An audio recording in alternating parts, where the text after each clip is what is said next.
Vamos a ponernos de pie para abrir la Biblia. Todos hemos traído nuestras Biblias, ¿verdad?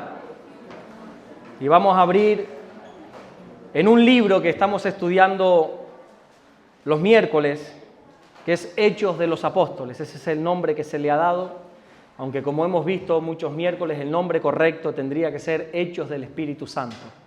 Ese es el nombre correcto que todos los que entienden de Biblia, todos los teólogos, estudiosos, como los quieras llamar, afirman que este libro debería haberse llamado Hechos del Espíritu Santo, usando a los apóstoles.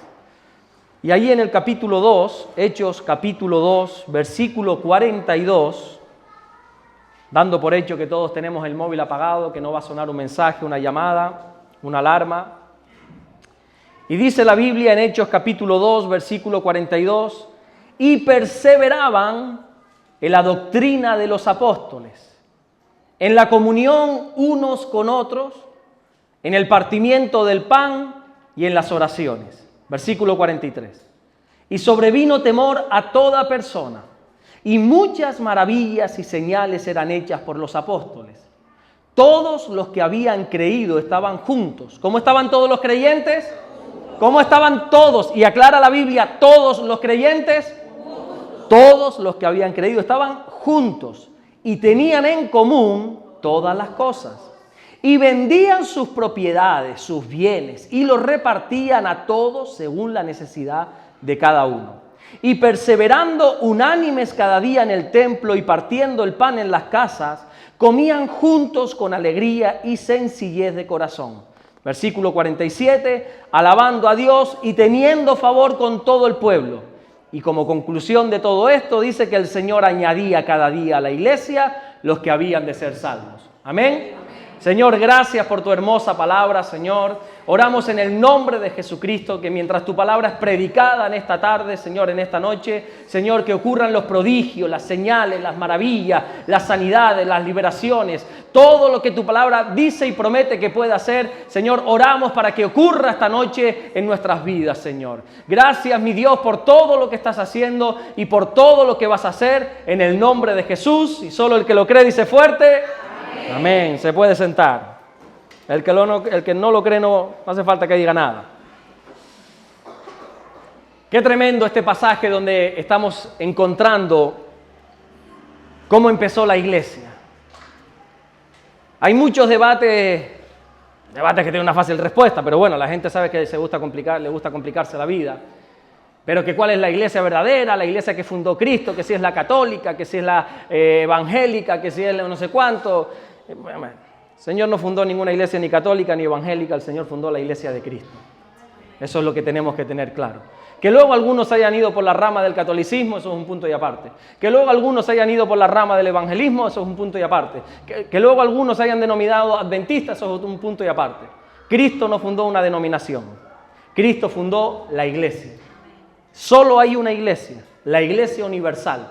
Dentro de esa iglesia universal hay iglesias, como vemos en la Biblia, en el Nuevo Testamento, iglesias locales, ¿verdad? Está la iglesia de Filipo, la iglesia de Colosas, la iglesia de Corintio, la iglesia de Roma, la iglesia de Tesalónica. Hay diferentes iglesias. Y luego ya te vas al principio del libro de Apocalipsis, te vas a dar cuenta cómo Dios a través de Juan da un mensaje para 7 iglesias. Pero es una sola iglesia, que es la iglesia de Cristo. Y después en cada lugar está la iglesia de Morrojable, está la iglesia de Puerto, está la iglesia de Las Palmas, está la iglesia de Tenerife, está la iglesia de Madrid, está la iglesia en diferentes sitios. Quiero hablarles por unos segundos nada más de la iglesia primitiva, de las raíces de la iglesia.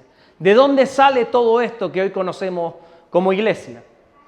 Nosotros denominamos iglesia primitiva, ya seguramente te has enfrentado a este término en más de una ocasión, si llevas algún tiempo en el Evangelio. Nosotros denominamos la iglesia primitiva a las personas que formaron por primera vez la iglesia. Ahora, aclarar algo importante. El término iglesia nunca en la vida, ni bíblicamente, ni extrabíblicamente, nunca jamás, ha sido usado para referirse a un lugar. ¿Cuántos hemos dicho esta tarde, vamos, vístete que nos vamos a la iglesia? ¿Cuántos lo hemos dicho? Prácticamente todos. Y bueno, en un momento dado, coloquialmente hablando, está bien, pero eso es incorrecto totalmente. Esto no es la iglesia. Nosotros somos la iglesia. La iglesia no es un local. La iglesia no es un edificio. La iglesia no son 4 paredes. La iglesia somos las personas. Dentro de 1 hora, de 20 minutos o de 3 horas, no sabemos cuándo va a terminar este culto, solo Dios sabe. Cuando todos nos vayamos de aquí, esto no será iglesia. La iglesia se habrá ido. Esto es el lugar donde la iglesia nos congregamos. Cuando hablamos de la iglesia primitiva, hablamos de los primeros creyentes que empezaron a caminar como el Señor les mandó. La iglesia somos las personas.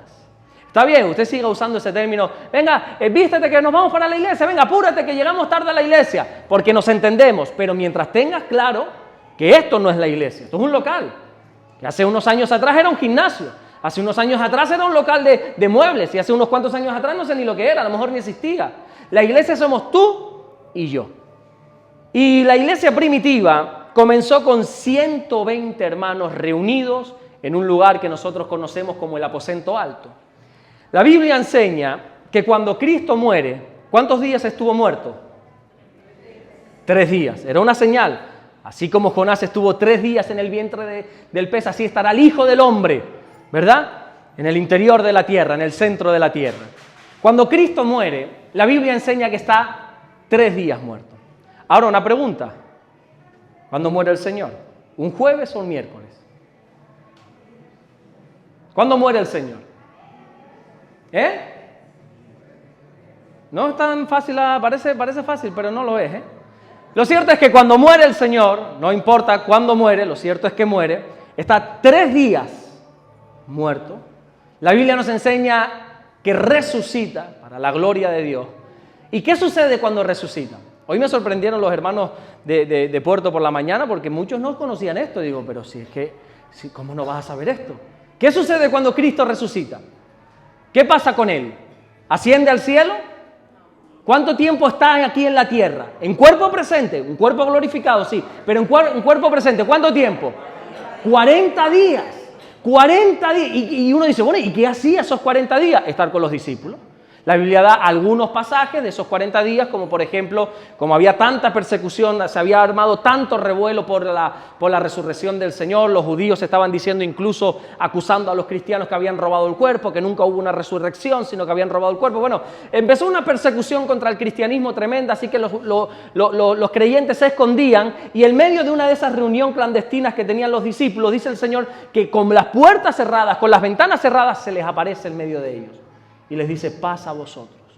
Hay otro pasaje donde vemos, bueno, es ese mismo pasaje donde Jesús ya resucitado tiene una conversación con Tomás. Le dice, hombre, Tomás, no seas incrédulo, cree. No, pero es que a mí me cuesta creer. Mira, mete tus dedos aquí en la llaga. Mete en el costado. Mira las heridas que tengo. Bueno, hay varias cosas. En un momento dado también el Señor tiene que ir en busca de algunos discípulos. Hay un pasaje en la playa. Pero lo que te quiero decir es que está 40 días aquí. Y antes de ascender al cielo, está hablando con sus discípulos, y los discípulos, recuerden que para este entonces los judíos estaban siendo casi esclavos por el Imperio Romano, estaban sometidos a altísimos impuestos, estaban, por así decirlo, una expresión un poco fea, con la soga al cuello por el Imperio Romano. Y entonces los discípulos estaban preocupados y le dicen, oye, Señor, ¿cuándo vas a restaurar esto, Señor? Nosotros creemos que tú eres el Mesías, nosotros te vimos colgado de esa cruz, nosotros te vimos enterrado, muerto, sepultado, ahora te hemos visto resucitado, tú eres el Mesías. Tú eres esa promesa dada por el Padre desde el Edén. Dime entonces, ¿cuándo vas a restablecer el reino de Israel? ¿Y sabes cuál fue la respuesta del Señor? No te toca a ti saber los tiempos, le dice el Señor. No es importante. Lo importante es que va a ser restaurado. Pero no te toca a ti saber ni los tiempos ni las sazones. Solamente les pido una cosa, dice el Señor. ¿Cuál fue? ¿Cuál fue? No se vayan de Jerusalén. Sé que la cosa está difícil. Sé que hay gran persecución, sé que algunos los están buscando hasta para matarlos por el simplemente hecho de que creen en mí. Pero por favor, no se vayan de Jerusalén hasta que no haya venido sobre vosotros la promesa del Espíritu Santo. Hasta que el poder del Espíritu Santo no venga sobre ustedes. Y entonces cuando venga el Espíritu recibiréis poder. Y ahí ya sí tendréis que ser testigos en Jerusalén, en Judea, en Samaria y hasta lo último en la tierra. Pero no se vayan, por favor, no se vayan. No se muevan hasta que el Espíritu Santo descienda sobre ustedes. En ese mismo momento la Biblia dice que el Señor fue alzado, fue levantado, fue elevado hacia las nubes, una nube lo tapó y ahí se quedan los discípulos diciendo, bueno, Aquí nos toca correr peligro ahora mismo, los judíos nos están persiguiendo, el Imperio Romano nos está persiguiendo, pero tenemos que obedecer. Y tenemos que quedarnos hasta que la promesa dada por el Padre siglos atrás se cumpla y descienda sobre nosotros el Espíritu Santo. Y uno dice, ¿y qué hicieron en esa espera? Mientras el Espíritu Santo venía, ¿qué hicieron? ¿Se fue cada uno para su casa? Mientras estaban esperando que descendiera el Espíritu Santo, ¿qué hicieron? La Biblia dice en Hechos capítulo 2, versículo 1, que estaban todos, ese todos es todos, además lo tengo subrayado, todos unánimes juntos. Pedro no estaba por un lado, Juan por otro, Santiago por otro, Tomás con su familia por allí. No, la Biblia dice que estaban todos unánimes y reitera, juntos. Se podría haber quedado con unánimes simplemente, pero dice todos unánimes juntos. ¿Y qué estaban haciendo? ¿Qué estaban haciendo? Algunos dicen orar. Se presupone que sí, la Biblia no lo dice. Se presupone que sí, que estaban orando, buscando de Dios. Sí, todo eso está bien. A mí me sorprende muchísimo esta palabra todos, me llama la atención, porque ¿cuántos hermanos estaban en ese aposento alto cuando descendió el Espíritu Santo? Van a aprender o a recordar algo muy bonito esta noche. ¿Sobre cuántos hermanos fue derramado el Espíritu Santo en el aposento alto? Ustedes lo saben, no tengan miedo. ¿Sobre cuánto? 120 hermanos. Y esos 120 son todos. Estaban todos unánimes y de repente, dice Hechos, creo que es capítulo 2, y de repente vino del cielo un estruendo y fue descendido el Espíritu Santo sobre todos. Y todos comenzaron a hablar en otras lenguas. Sobre todos. Y tú dices, ok, todos son 120. Todos unánimes, ese todos son todos. No es algunos, es todos, son 120. Sí, está bien. Pero sin embargo, cuando uno sigue leyendo y salta de la carta del libro de los Hechos a la carta, por ejemplo, de Corintios, se va a dar cuenta que en Primera de Corintios, capítulo 15, versículo 6, Pablo, hablando de la resurrección del Señor, dice esto: después apareció a más de 500 hermanos a la vez. Y esto es antes de que Jesús se fuera al cielo. Y tú dices, espera. Pablo me está diciendo aquí que hay más de 500 hermanos. Pero sin embargo, cuando el Espíritu Santo es derramado y el propio Espíritu Santo dice que se derrama sobre todos, solo nombra 120. ¿Y dónde están los 380? ¿Y dónde están todos los demás? ¿Por qué el Señor dice todos cuando ahí falta mucha gente? ¿Qué está sucediendo aquí? Bueno, pues que algunos a lo mejor desertaron, abandonaron, tuvieron miedo, o a lo mejor simplemente que otros no querían estar juntos, que otros pensaban que no era importante la unidad, que otros pensaban que podían estar haciendo la voluntad del Señor cada uno en su casa. Algunos creían que no era importante la comunión, la unidad. Es lícito que algunos no quieran estar juntos, totalmente lícito. Gracias a Dios, a libertad nos llamó el Señor. ¿Amén? ¿Quién está obligado a congregarse? Por amor todos, pero obligado a libertad me llamó el Señor. Mira, ¿y por qué no vienes? Porque no me da la gana. ¿Puedes dar esa respuesta? Después allá tú las consecuencias y todo, me parece estupendo. Es lícito que algunos no quieran estar juntos, pero a mí lo que más me sorprende no es que algunos no quisieran tener comunión, no quisieran tener esa unidad o que no querían amarse los unos a los otros, sino que lo que me sorprende es que el Espíritu Santo no los contase como parte de todos. El Espíritu Santo solo denominó la iglesia a los que estaban unánimes. A los 380 ni los nombró. Pablo es que da ese dato, no sé ni por qué. Lo dice porque él está hablando de mí, bueno, y se le apareció a 500, luego a los discípulos, luego a Pedro y al último con un abortivo a mí. Y él da ese dato que tú dices, uy, había 500, pero el Espíritu Santo dice que todos eran 120. Sí, porque había algunos que no querían estar juntos. Entiende esto, por favor. Nosotros somos parte de la iglesia de Dios cuando nos amamos los unos a los otros y tenemos comunión los unos con los otros. Y esto espero que lo entiendas en esta noche. Nosotros somos parte de la iglesia de Dios cuando nos amamos los unos a los otros, cuando tenemos comunión los unos con los otros. Cuando el Espíritu Santo vino con poder, lo hizo sobre 120 que estaban juntos, que estaban unánimes, que estaban teniendo comunión los unos con los otros. Porque déjame decirte que el amor entre los creyentes no es una opción. No estamos, o mejor dicho, estamos obligados a amarnos. La Biblia dice en la carta a los Romanos, capítulo 12, versículo 10, amaos los unos a los otros con amor fraternal. Pablo, que viene del judaísmo, que sabe toda la parafernalia que por ahí se encuentra, la hipocresía que por ahí se encuentra, Pablo, que entiende bien de esto, él le dice ahora a una iglesia en Roma, dice, ámense los unos a los otros, estamos obligados a amarnos los unos a los otros con amor fraternal. Ojo aquí, porque no dice amaos los unos a los otros, sino amaos los unos a los otros con amor fraternal. ¿Sabes lo que significa amor fraternal? Amor genuino. De hecho, bueno, otras versiones más modernas, como pudiera ser la NTV, la Nueva Traducción Viviente, que creo que la tengo ahí también, lo dice así. Romanos 12:10, ámense unos a otros con un afecto genuino. Esto nos enseña, iglesia, que entre nosotros debe haber un amor genuino. Y si somos honestos, muchas veces no hay amor genuino. Nosotros los evangélicos, atento al dato, no estoy diciendo los cristianos, los evangélicos somos unos verdaderos artistas, somos unos especialistas en amar sin el amor fraternal. Somos especialistas en decir un Dios te bendiga a un hermano cuando en el fondo de nuestro corazón no queremos la bendición sobre ese hermano. Somos especialistas en sonreír y en dar la mano y decir qué bueno verte en la iglesia cuando mira, honestamente ni me acordaba de ti. Somos especialistas en decir, ¿en serio, Carmen, estás pasando? Voy a orar por ti. Y si te he visto, no me acuerdo. ¿Cuántos han dicho voy a orar por eso y no han orado alguna vez?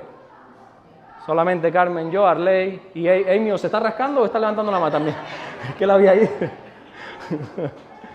De resto todos oran. Qué bueno es el Señor. Maravilloso. Hay algunos como yo que a veces se despiden. Sí, voy a orar por ti. Por eso les tengo dicho. Lo que pasa es que algunos no hacen caso, pero les tengo dicho. Miren, el grupo que tenemos en la iglesia de WhatsApp, aprovecho para decirlo. No pongan peticiones de oración. Hablen con Lorena, que Lorena las pone, porque hay un orden, para que cuando cualquier persona, él, ella, él, el otro, yo, vayamos a orar, tengamos que ir al último mensaje de Lorena. Ahí están todas las peticiones de la iglesia. Pero si yo pongo una petición suelta, Marisol una petición suelta, Ivonne una petición suelta, entre los amén que se cuelan por ahí, entre los buenos días de alguno que todavía despistado que lo suele poner, entre las fotos de Piolín dando las buenas noches, se van quedando en el olvido. Entonces, hablen con Lorena. Ahí aproveché para decirlo. No venía al caso. Lo que quiero decir es que somos especialistas en amar con un amor no genuino. Sabemos poner palabras cristianas en nuestra boca, pero sin embargo el Señor, que no ve nuestra boca, sino que ve el Señor y que pesa, nuestro corazón, en nuestro corazón no hay lo mismo que en nuestra boca. A veces nosotros podemos decir palabras de bendición, nosotros somos artistas. Sabemos cuándo tenemos que levantar las manos, que aplaudir, que llorar. Sabemos que hacer todo lo que hay que hacer protocolariamente en un culto cristiano. Y podemos engañarnos los unos a los otros. No, mira aquel cómo se quebrantó, mira aquel cómo levanta las manos. El Señor lo tocó. Bien. Pero el Señor no mira eso. ¿Qué mira el Señor? El corazón. Y a veces nosotros tenemos unas actitudes externas, y no es que lo estemos haciendo de maldad, pero puede ser que nos estemos burlando de Dios. Y la Biblia dice, mira, no os engañéis, Dios no puede ser burlado. Y nosotros a veces podemos fingir amar sin que haya un amor genuino. Y el amor es esencial. El amor es fundamental para todo creyente, porque vuelvo y repito, el amor es un mandamiento. Mira, la noche que Jesús fue traicionado, Jesús dio un nuevo mandamiento. La Biblia enseña en el Evangelio de Juan, capítulo 13, versículo 34, un mandamiento nuevo os doy. Hasta este momento, ¿cuántos mandamientos había? ¿Cuántos? Éxodo capítulo 20, ¿cuántos había? 10. Pero ahora Jesús dice, ojo, en la ley hay 10 mandamientos, a partir de ahora en la gracia, hoy muero, en 3 días resucito, vamos a empezar a vivir en la gracia, un nuevo mandamiento os doy. ¿Cuántos mandamientos tenemos nosotros? ¿Cuántos? 11, no, 10. Ah, bueno, tú estás en la ley. Los que estamos bajo la gracia tenemos un nuevo mandamiento, y ese nuevo mandamiento dice, un nuevo mandamiento os doy, que os améis unos a otros, como yo os he amado. Que también os améis unos a otros. En esto conocerán todos que sois mis discípulos si tuviereis amor los unos con los otros. Aquí está diciendo que el amor es un mandamiento, es una orden que Dios nos da. No es una opción que Jesús nos pone delante, no es un consejo que Jesús nos dice, mira, yo te aconsejo por tu bien, por el bien de la iglesia, por el bien de la comunidad, yo te aconsejo que se amen. No, un mandamiento nuevo os doy, que está a la altura de no robarás, que está a la altura de no matarás, que está a la altura de no codiciarás, que está a la altura de honra a tu padre y a tu madre. Un nuevo mandamiento te doy: ama a tu hermano. Ámense los unos a los otros. Estamos obligados a amarnos. ¿Amén? Amén. Pero ¿hasta dónde? ¿Hasta dónde tengo que amar a alguien? ¿Cuál es el límite del amor? Porque seamos honestos, yo sé que ustedes aman, pero gente como yo, que hay personas que no las tragamos, que no las aguantamos, que no las soportamos. Uno dice: Señor, no hasta cuándo, sino hasta dónde tengo que amar a esta persona. Y bíblicamente hay un límite. Hay un límite que Dios nos pone para el amor. Es decir, si esa persona pasa ese límite, pasa esa raya, esa franja, pasa eso, uno dice: no, ya estoy libre de amar. ¿Y cuál es ese límite? ¿Cuál es el límite del amor? Porque a veces decimos: no, es que si vieras lo que me hizo fulano, si vieras lo que me hizo esta persona, es que ya no lo puedo amar. Bueno, escuchando los argumentos uno podría decir: es verdad. Es que si tú supieras cómo me habló, cómo se comporta, tú tampoco le amarías. Pero mira, es que tienes que amar a ese hermano. Ah, ese es un falso, una falsa, es un hipócrita. ¿Tú por qué lo ves aquí, pero en la casa es diferente y no sé cuánto? ¿Cuál es el límite del amor? Juan 13:34 dice: un mandamiento nuevo os doy, que os améis unos a otros. Este es el límite: como yo os he amado. El límite es el amor de Jesús. ¿Y sabes cómo nos amó Jesús? Hasta la muerte. El límite del amor es hasta la muerte, hasta la propia crucifixión. El límite del amor es derramar toda tu sangre para seguir amando. De tal manera Dios nos amó que entregó a su Hijo por amor a nosotros. Ese es el límite del amor, la vida, la muerte. El límite del amor es como Jesús nos amó. Y la Biblia nos enseña, no sé a ti, pero a mí sí, que el Señor me amó aún siendo un pecador. Aún estando muerto en mis delitos y mis pecados, Dios me amó. Dios no me ama ahora que le sirvo. Dios no me ama ahora que intento hacer las cosas bien. Dios no me ama ahora que predico su palabra.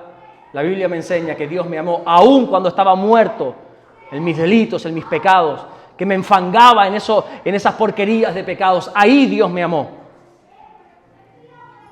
Tenemos que amarnos porque el amor siempre nos va a llevar a la unidad. La Biblia dice en Colosenses capítulo 3, versículo 14: y sobre todas estas cosas, vestidos de amor. ¿Cuál es tu vestido, hijo mío, hija mía? ¿De qué te vistes tú en este día? Pablo dice: oye, por favor, vístete de amor porque es el vínculo perfecto. La Biblia dice en este pasaje que el amor une, el amor enlaza, es un vínculo que nos conecta con la otra persona.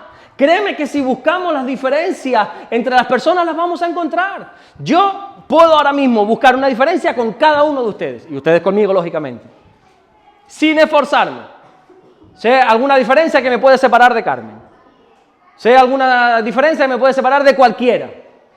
Y hay algunos que solo buscan la diferencia. Yo puedo buscar diferencias en cada uno de los que aquí estamos, pero eso lo único que va a hacer, ¿sabes qué es? Separarnos. Cuando yo me enfoco en la diferencia con Carmen, eso me va a hacer separarme. Y nosotros tenemos que esforzarnos por vestirnos de amor y buscar lo que nos une, que es el vínculo del amor. Mira, por más que queramos, sin amor no hay comunión. Lo podemos intentar, podemos estar aquí, no uno ni dos, sino como Rey me dice que en su país hay cultos todos los días. Todos los días. ¿No, Rey? De lunes a lunes. ¿Y el pastor predica de lunes a lunes? Válgame Dios. Se van rotando. Es que si no, imaginan. Y podemos tener actividades mañana, tarde y noche. Y vigilias de madrugada. Y podemos estar aquí todo el día. Que si no nos amamos no va a haber comunión. Por más que queramos, sin amor no hay comunión. Y déjame decirte, porque a lo mejor estás equivocado, que tener comunión no es congregarse en la misma iglesia. Algunos creen, algunos piensan que tienen comunión porque han venido hoy aquí a la iglesia. Y está bien, sigue viniendo, las puertas están abiertas, aquí no pedimos carné a ninguno del que quiera venir, que entre, que escuche la palabra, pero eso no es tener comunión. Nosotros el miércoles empezamos el culto, ¿cuánta gente éramos, Freda? El miércoles. 5 o 6 personas.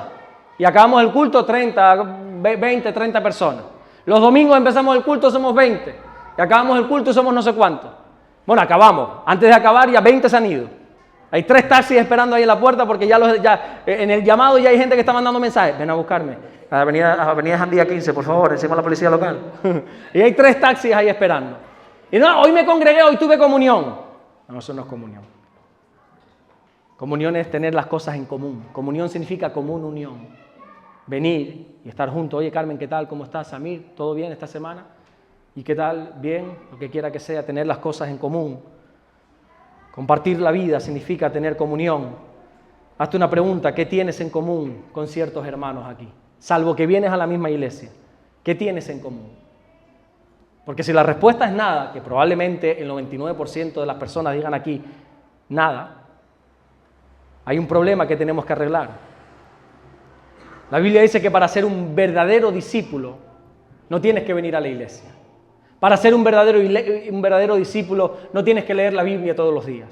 Para ser un verdadero discípulo, dice la Biblia en Juan 13, 34 y 35, sobre todo el versículo 35, en esto conocerán todos que sois mis discípulos, si tuviereis amor los unos con los otros. Una de las claves del avivamiento de la iglesia primitiva fue la comunión entre los hermanos. Hace años atrás una persona me decía, una hermana de la iglesia, oye, ¿y por qué cuando leemos el libro de los Hechos de los Apóstoles hay tantos milagros que hoy no vemos? ¿Será que el Señor ha cambiado? Algunos han llegado a decir que el Señor ha cesado de su poder. Y yo le he dicho, no, mi Biblia dice en Malaquías que el Señor no cambia, que el Señor es el mismo ayer, hoy y por los siglos. ¿Quién ha cambiado es su iglesia? ¿Quién ha cambiado somos los discípulos? Somos discípulos muy ocupados. Somos creyentes domingueros que venimos, nos sentamos, escuchamos y nos vamos, pero no tenemos nada en común salvo que nos congregamos en el mismo lugar. Y la Biblia nos enseña en Hechos capítulo 2, versículo 44, que todos, aquí no está diciendo algunos, ni la gran mayoría, ni el 99,9%, sino todos los que habían creído, estaban ¿cómo? Juntos. Y tenían en común algunas cosas. Todas las cosas, dense cuenta de estas palabras porque cambian todo. Todos los que habían creído estaban juntos y tenían en común todas las cosas. Atentos al versículo 45.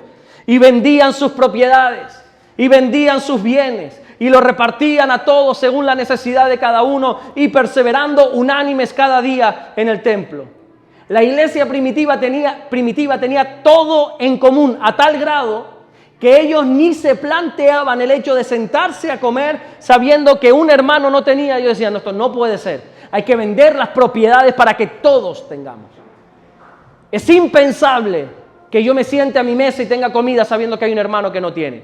También aclarar que esto, cuando el Señor dijo, aquí vengo pronto, y ascendió a las nubes, ellos pensaban que ese vengo pronto, es una semana estoy aquí, en 10 días estoy aquí. Los discípulos no entendieron que iba a haber un largo espacio de tiempo, ya han pasado 2000 años. Ellos pensaban que ese vengo pronto, tranquilo, el Espíritu Santo vendrá, vengo pronto, pensaban que iba a ser ya, por eso vendieron las propiedades. Aquí no se nos está llamando a vender lo nuestro para dárselo a los demás. Si lo quieres hacer, hazlo. Dáselo a los necesitados, hazlo, maravilloso. No es un llamado, Dios no está haciendo un llamado a que vendas tu casa, tu coche, tus posesiones para darlo. Dios está haciendo un llamado a que tengamos unidad, a que seamos uno, a que nuestra mente entienda que es impensable que mientras una parte del cuerpo, dice Pablo, está en problemas, los demás estemos de fiesta. Es impensable que una persona esté sufriendo, tenga problemas en su casa y los demás estemos de fiesta. Pablo dice que eso es imposible, que si una parte del cuerpo se duele, todos nos condolemos con él. La iglesia primitiva tenía todo en común. Y para algunas personas la idea que tienen de comunión es el rato que pasan antes, después de la iglesia, del culto, pero no es así. Comunión es compartir la vida. Yo sé que hay personas difíciles de amar. Hay personas difíciles de tener comunión, complicadas, cerradas, apáticas. ¿Conoces gente así? A lo mejor eres tú esa persona o soy yo, pero hay personas difíciles. Pero aún así tenemos que esforzarnos en amar a todos los hijos del Señor. Mira, algo importante. Para mí esta es la parte más importante de la enseñanza. Todo es importante. Digo para mí. La Biblia dice que hay una porción para cada uno. Quizás esta es la mía. Siempre que hablamos de comunión los unos con los otros, présteme todos atención porque es muy importante lo que voy a decir. Como todo lo demás, pero esto considero que es más importante todavía en los tiempos que corren. Siempre que hablamos de comunión y amor unos por otros, nuestra cabeza ¿a qué se va? A la iglesia, a los hermanos. Amaos los unos a los otros y tu mente automáticamente se ha ido a fulano, a mengano, al hermano de la iglesia, a la hermana de la iglesia, a la congregación, siempre. Pero alguien me enseñó hace muchos años atrás, una ancianita que no recuerdo su nombre, no recuerdo cómo se llama ahora. Ella me enseñó y me dijo: Alberto, la Biblia hay que leerla siempre en términos familiares. La Biblia está escrita para la familia. Cuando la Biblia dice ámense los unos a los otros, está bien que pienses en el hermano, pero la Biblia está hablando de la casa.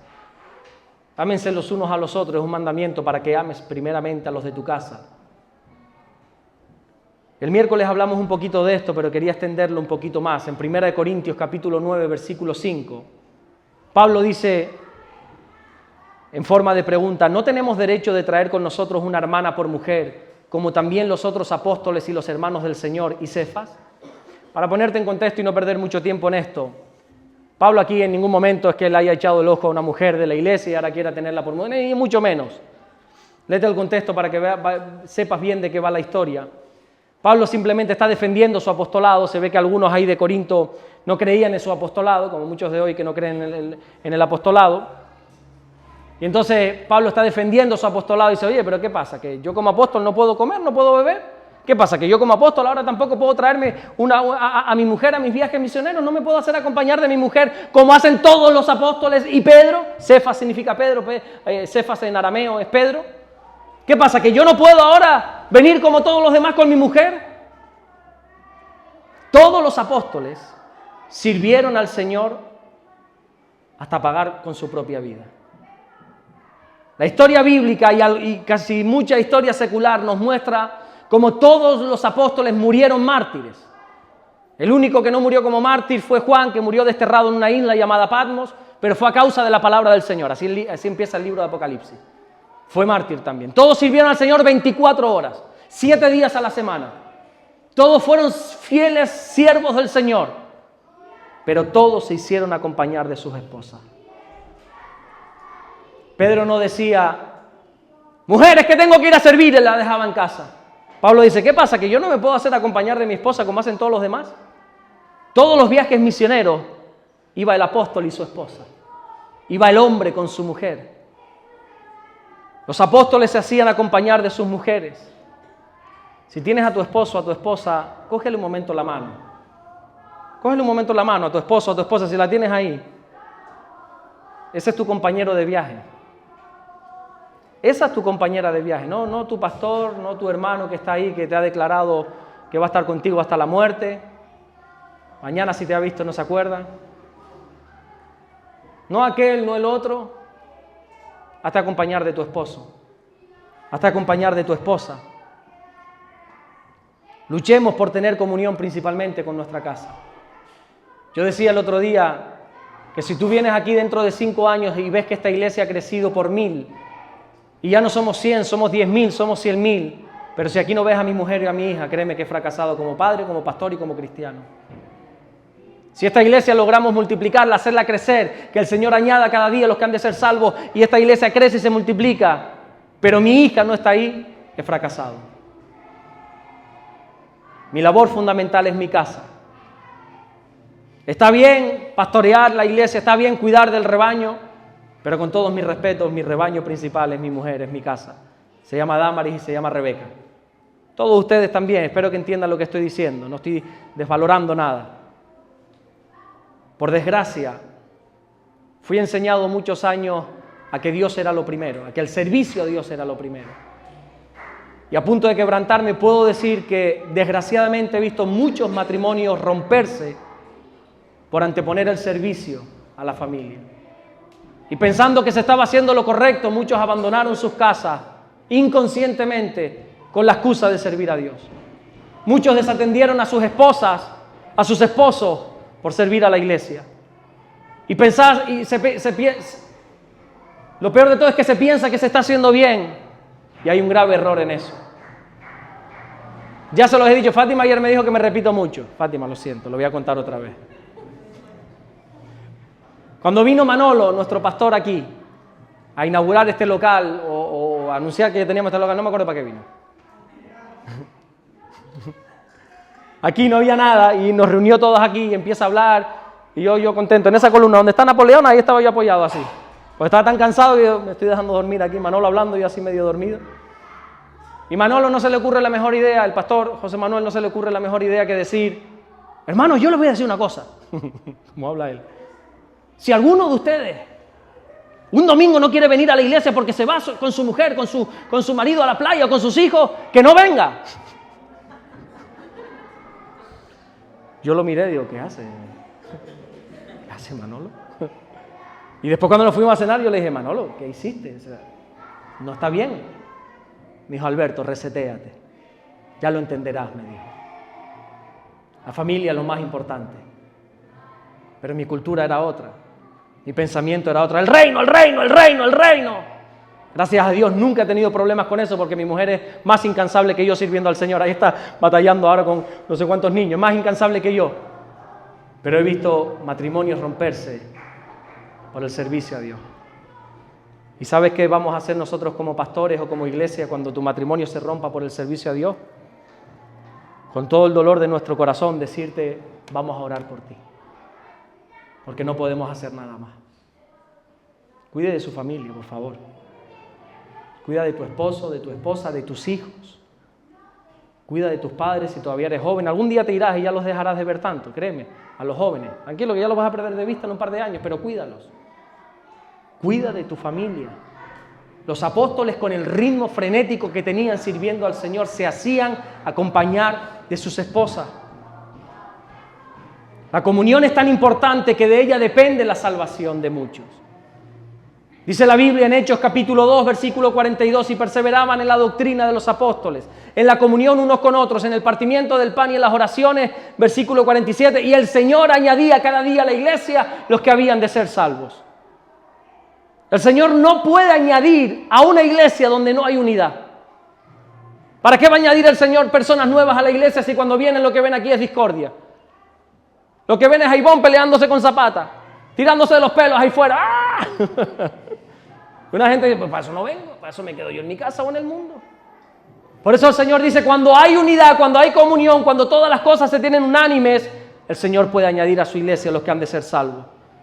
Nosotros tenemos que tener comunión porque la iglesia es una familia.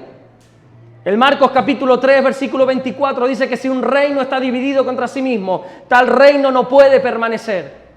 Si una casa está dividida contra sí misma, tal casa no puede permanecer. No sé el concepto que tú tienes de la iglesia, pero mi querido hermano, mi querida hermana, mi querido amigo, mi querida amiga, la iglesia no es un club social al que venimos y nos apuntamos.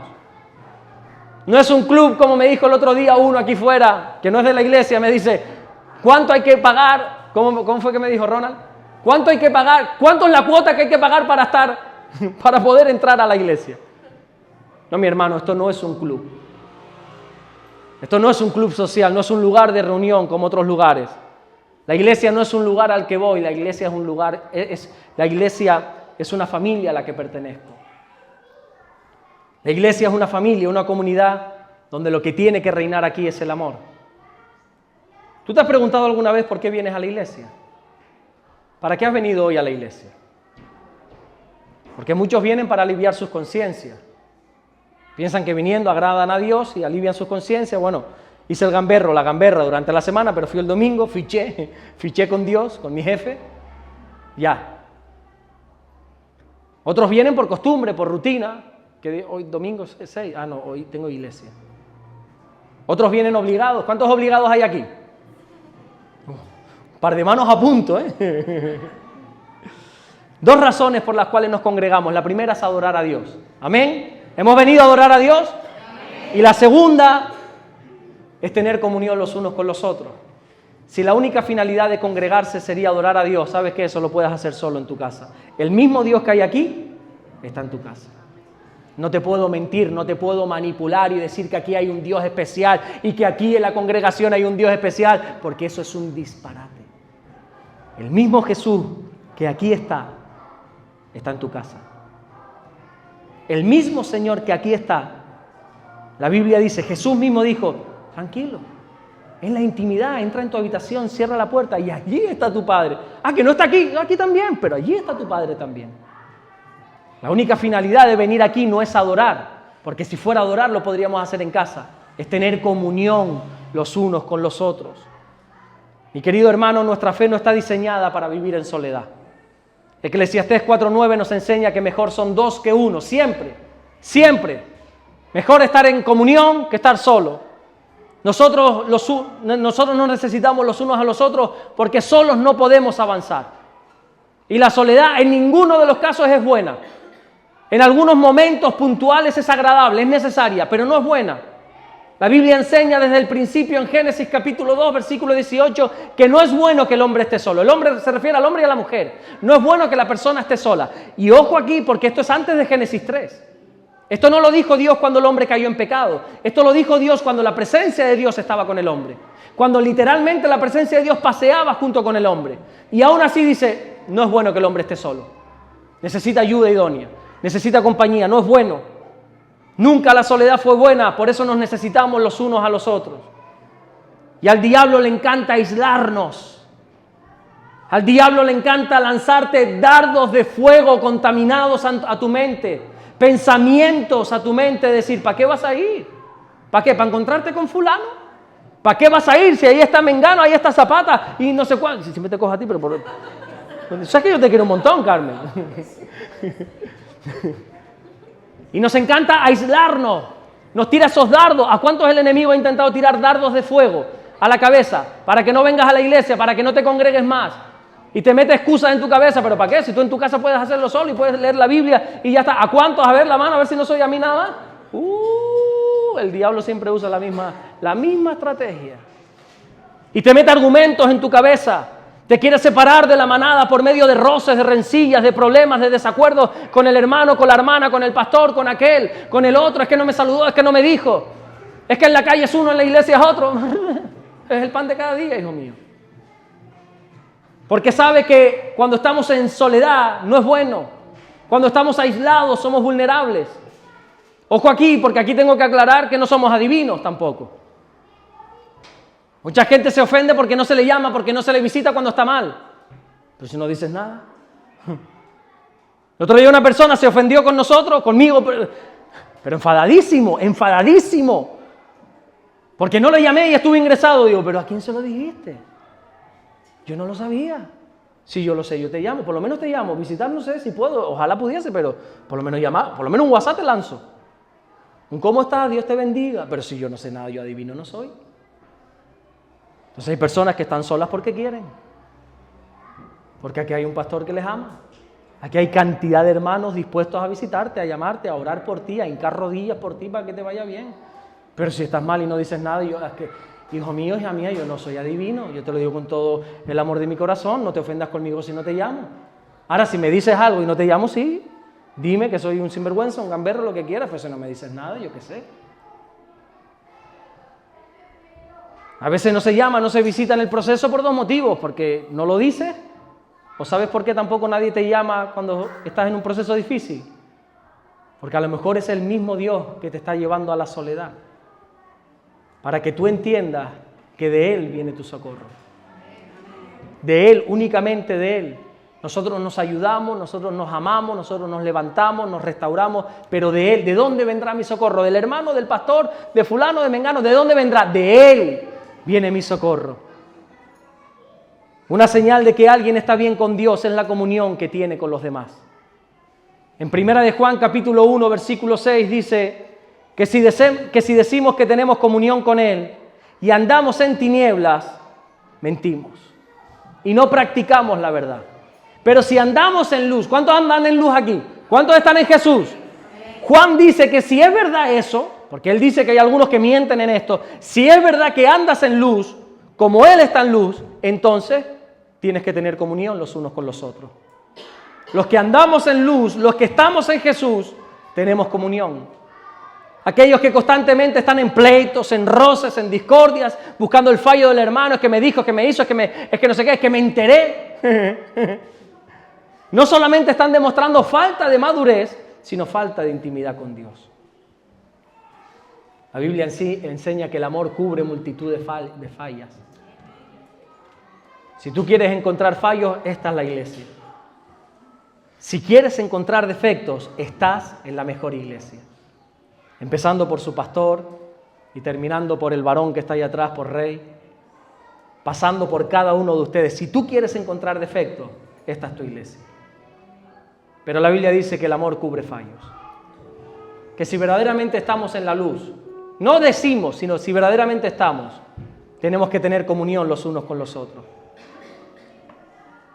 Cuando Jesús dio este nuevo mandamiento, el versículo 34 de Juan 13, que dice: un mandamiento nuevo os doy, que os améis los unos a los otros como yo os he amado, que también os améis unos a otros. Fue la misma noche, entiendan esto, que Judas le traicionó. Judas, aunque nosotros lo pintemos como alguien malo, como alguien parece que era aislado, Judas era íntimo de Jesús. La Biblia enseña en una ocasión incluso como que él era el que llevaba las finanzas del equipo, él era el que tenía la bolsa, por eso podía sustraer, era ladrón. En medio de la cena, de la última cena, el Señor dijo, ¿cómo fue para ni quitar ni añadir? Cuando le dice, ¿y quién es el que te va a traicionar? El Señor dijo, aquel que moja el pan en mi plato, ese es. Eso habla de intimidad. Judas estaba sentado a su diestra o a su izquierda. Yo no dejo que nadie meta el pan en mi plato. Ni a Damari. ¿Qué hace? Sírvete tú. Y el Señor dice, aquel que meta el pan en mi plato, que moje el pan en mi plato, ese es. Y Judas, que yo no sé en qué estaría pensando ese hombre, seguramente las 30 piezas de plata, no me digas en qué estaba pensando, por inercia cogió su pan y lo moja. Pero eso no queda ahí. Es que los discípulos, viendo eso, dice que no se dieron cuenta. Porque ellos decían, no, Judas, todos menos Judas, es íntimo de Jesús. Es el hombre de confianza del Señor. No. Yo apuesto más por Tomás, diría alguno por ahí. Yo creo que Santiago, mira de la carita, está calladito, ese es. Tiene las orejas rojas, ese es. Pero Judas no. Y Jesús, sabiendo la traición que se estaba levantando contra él, comienza a hablar del amor los unos a los otros. Qué tremendo, ¿no? Sabiendo que hay un traidor, sabiendo que le están haciendo la guerra, sabiendo que lo van a llevar a la muerte, él dice, es mejor que nos amemos. Que nos amemos los unos a los otros. ¿Sabes por qué te cuesta amar a ciertas personas? Porque no logras verlo con los ojos del Señor. Te enfocas en lo carnal, te enfocas en lo físico. Pablo dijo en un momento dado, ¿quién me puede liberar de este cuerpo de muerte? Mira, aquí todos fallamos, todos nos equivocamos, todos pecamos. Y seguimos empeñados en tratar a la gente de la misma manera que se hace en el mundo, mirando sus fallos, resaltando los errores, fijándonos en las debilidades, acordándonos solo de lo malo que hicieron en el pasado. Y nos cuesta amar a las personas porque vemos lo carnal de las personas. Pero la Biblia dice en 2 Corintios 5:17 que de modo que si alguno está en Cristo, nueva criatura es. Dios nos ve como una nueva criatura cada uno de nosotros.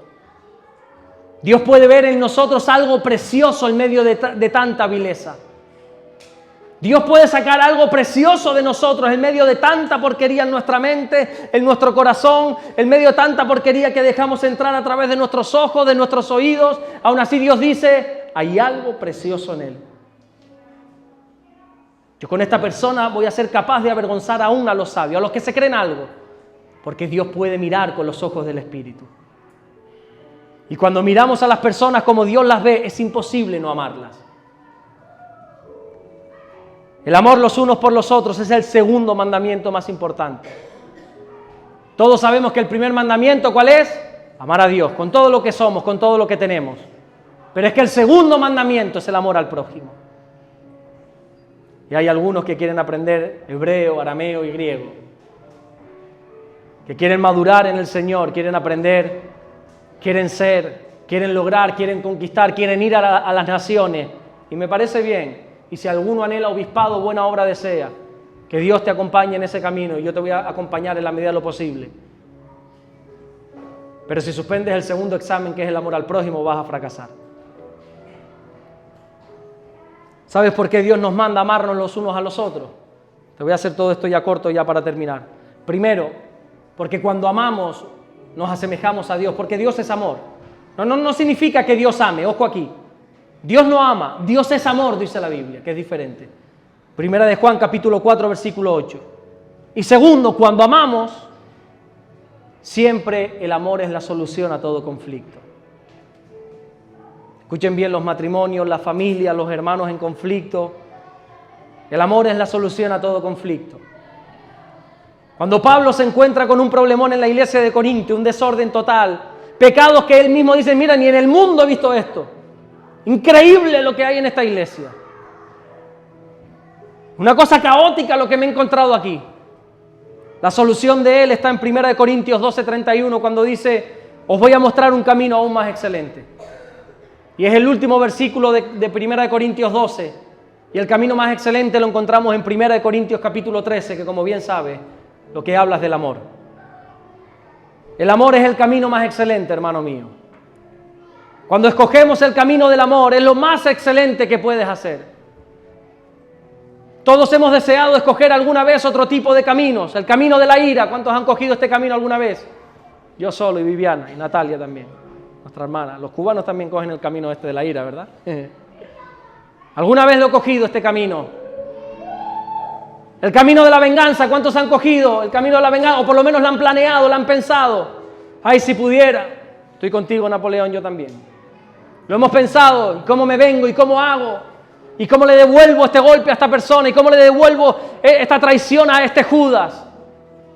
Y todos hemos pensado alguna vez coger el camino del odio. Gracias a Dios yo nunca lo he cogido. Gracias a Dios. El camino de la indiferencia. ¿Cuánta gente indiferente tengo yo por el camino? Y en vez de coger el camino más excelente, que es el del amor, el que nos une, el del vínculo perfecto, cogemos el camino de la diferencia. ¿Sabes qué te digo, Jorge? Si te he visto no me acuerdo. Y venimos y si tú estás allí, yo me voy a sentar allí. Pienso que ya está todo arreglado. Y vengo con toda mi cara dura y me pongo ahí a adorar a Dios con mis manos levantadas, sabiendo que a 3 filas de aquí hay un hermano con el que no me hablo.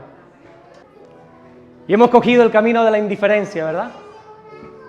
Matrimonios que a lo mejor en vez de coger el camino del amor, han tomado este camino de decir, pues somos compañeros de piso, pero cada uno en su sitio, lo único que vamos a compartir es cama o en el peor de los casos casa. Pero ya está. Pero Dios nos enseña que el camino del amor es el camino excelente. Y no hay excusas para no amar, porque todos tenemos la capacidad de amar. La Biblia dice en Romanos capítulo 5, versículo 5, que el amor de Dios ha sido en pasado. No es ni será, ha sido derramado en nuestros corazones. Dios ha derramado amor sobre tu corazón a través del Espíritu Santo. Hay un amor que ha sido derramado por ti. Lo que pasa es que te has centrado en las circunstancias, en las malas vivencias, en las traiciones, en las infidelidades, en lo que quiera que sea, para no dejar brotar ese amor. Pero ahí está en tu corazón. Si verdaderamente tienes a Cristo en tu corazón, Dios ha derramado por su Espíritu Santo amor en tu vida. Mi consejo, que es el mismo consejo que da la palabra de Dios, es que cojas el camino aún más excelente. Motivos para enfadarnos, para enemistarnos, todos tenemos aquí, todos. Pero Pablo dice, yo te entiendo, pero te quiero presentar un camino mejor, que es el camino del amor. Te invito a que cierres tus ojos, a que te pongas de pie por un momento, o si te quieres quedar sentado como tú quieras.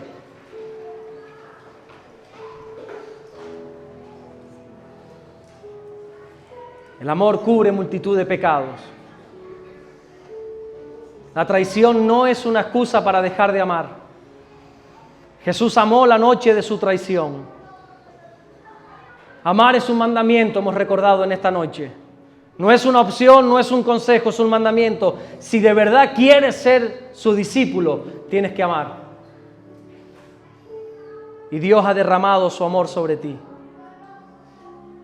No dejes de tener comunión los unos con los otros. No dejes de cumplir la palabra de Dios por la traición de alguien, por el mal comportar de alguien.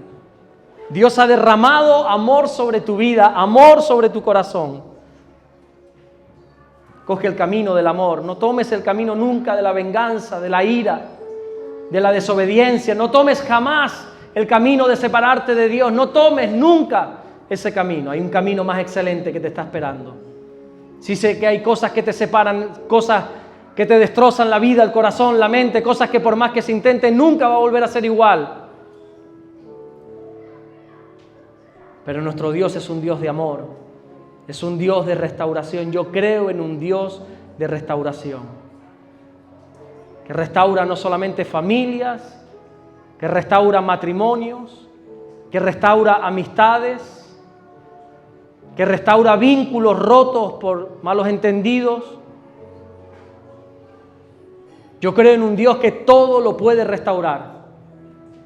El problema de Dios no es lo grave que haya sido el problema, sino que el problema de Dios es si tú quieres o no amar. Él te ha dado su amor, Él ha derramado su amor sobre ti. Si nosotros queremos asemejarnos en algo a la iglesia primitiva, hemos de amarnos los unos a los otros. Vuelvo y repito, aquí podemos buscar 1000 defectos para recriminarnos y echarnos en cara. Podríamos estar horas, días, semanas recriminándonos lo mal que nos hemos comportado el uno con el otro. Pero yo pongo delante de ti en esta noche un camino más excelente. Yo te presento el camino que la Biblia da, que es el camino del amor. El vínculo perfecto, aquello que te va a unir. Hay 1000 cosas que te separan, pero hay un vínculo que es perfecto, dice la Biblia, que es el amor. Amaos los unos a los otros. Gracias, Señor. Gracias, Señor. Te adoramos, Señor. Te adoramos, Señor. Unánimes en este lugar te adoramos. A una sola voz levantamos nuestras manos y te adoramos, Señor, porque somos uno. Este pueblo va a saber que verdaderamente somos discípulos tuyos si de verdad nos amamos, si de verdad hay unidad entre nosotros.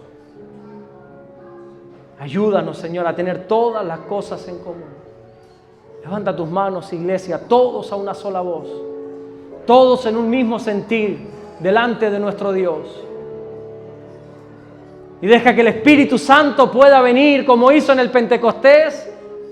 Deja que su Espíritu Santo pueda ser derramado como sobre aquellos 120 que estaban unánimes, estaban juntos. Y cuando Dios vio unidad, y cuando el Espíritu Santo vio unidad y estaban todos en común, de repente vino del cielo, dice la Biblia, un estruendo como un viento recio. Y fue derramado el Espíritu Santo sobre todos. Y todos comenzaron a hablar en otras lenguas, partos, medos, elamitas. Ahí había mucha gente. Todos se sorprendían de lo que estaba sucediendo allí. Pero todo fue porque había unidad, había amor. Decidieron escoger el camino más excelente, el vínculo perfecto. Decidieron vestirse de amor, dice la Biblia. Y entonces el Espíritu Santo pudo ser derramado.